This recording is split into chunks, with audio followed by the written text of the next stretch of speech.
Hello, everyone. Thank you for coming to this Friends of Art event celebrating the anniversary of the French Paintings Catalogue. I'm Glynnis Stevenson, and I have been a project assistant researching our French collection since 2016. I am now working on the project remotely from London while I complete my PhD in history of art.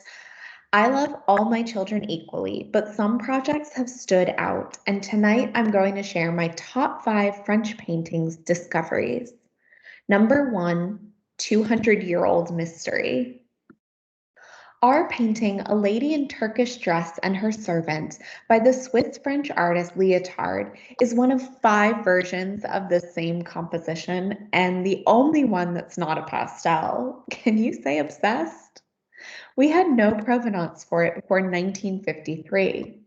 However, with the help of Ancestry.com's land tax records and the University of Nottingham Manuscripts and Special Collections Department, we traced the painting back to 1787, when it lived with the aristocratic Monckton Arundel family, whose patriarchs had the title Viscount Galway. It appeared in a Christie's sale that year, held at the family's London home, back in a time before the eponymous founder of the auction house had his own premises.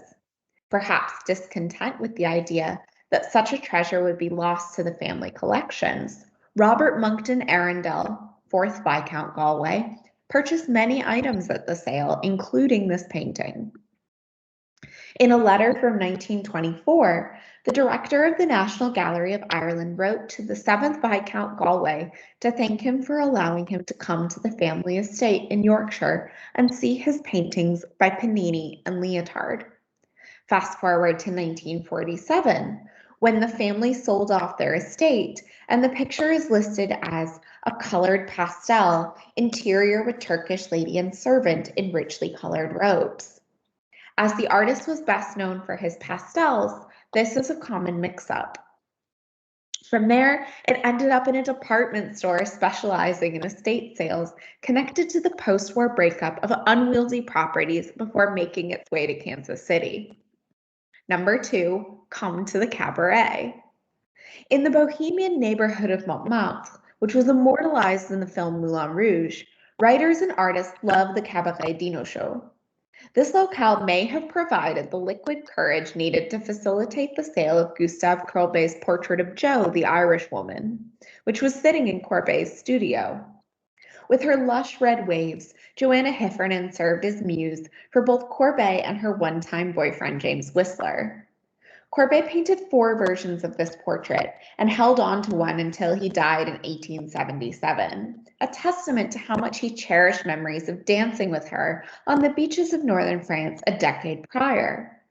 In an 1868 letter between the lawyer Gustave Chaudet and Courbet, Chaudet told the artist that he took a mutual friend, the landscape painter Paul Désiré Truyebert, to the atelier to pick up the version now in Kansas City. According to the Truyebert Catalogue Raisonné authors, a night at the Cabaret Dino Show clinched the sale.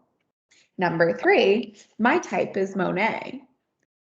As explanation for his shift from English sporting pictures to Impressionists, the heir to the Marshall Field fortune said, "I'm changing my type, just swapped some sporting prints for a nude." Upon his 3rd marriage to Ruth Brown Phipps in 1936, Marshall Field III changed up the look of his home significantly. Monet's Boulevard des Capucines once hung in the living room in the Field's Calmset estate in Lloyd Harbor, Long Island. Ruth and her interior decorator left documentation of which French avant-gardes went where. Monet's, Picasso's, and Cézanne's adorned the living room, while Mr. Field chose Manet's Woman with a Hat for his bedroom. After Marshall Field's premature death in 1956, Ruth downsized her home but kept Monet's Boulevard despite selling off other works of art. She kept it until 1972, when she sold it to the Nelson-Atkins through a New York dealer. Number 4, show me state of mind. When the Nelson-Atkins purchased Eugène Fromentin's A Ravine, Souvenir of Algeria in 1934, it was the painting's 2nd time in Missouri. Its first voyage to the Show Me State was in 1904 for the World's Fair in St. Louis. Financier and railroad executive George J. Gould I lent it to the Louisiana Purchase Exhibition, better known as the World's Fair. Normally, the painting was a mainstay of the front hallway of his Lakewood, New Jersey residence, a token of Gilded Age America's love of French art, and particularly critically acclaimed Orientalist paintings like Flamantin's or this canvas by Christian Adolf Schreyer, which shows the native Algerians co-opted into French imperialism. It is no coincidence that individuals who owed their wealth to the westward expansion of the railroad and burgeoning markets for commodities were passionate collectors of romanticized depictions of the French colonization of North Africa.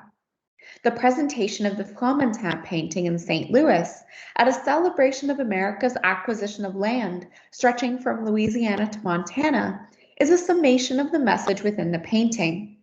Collection research is not always comfortable from a 21st century vantage point, but it is enriching and important to our historical understanding.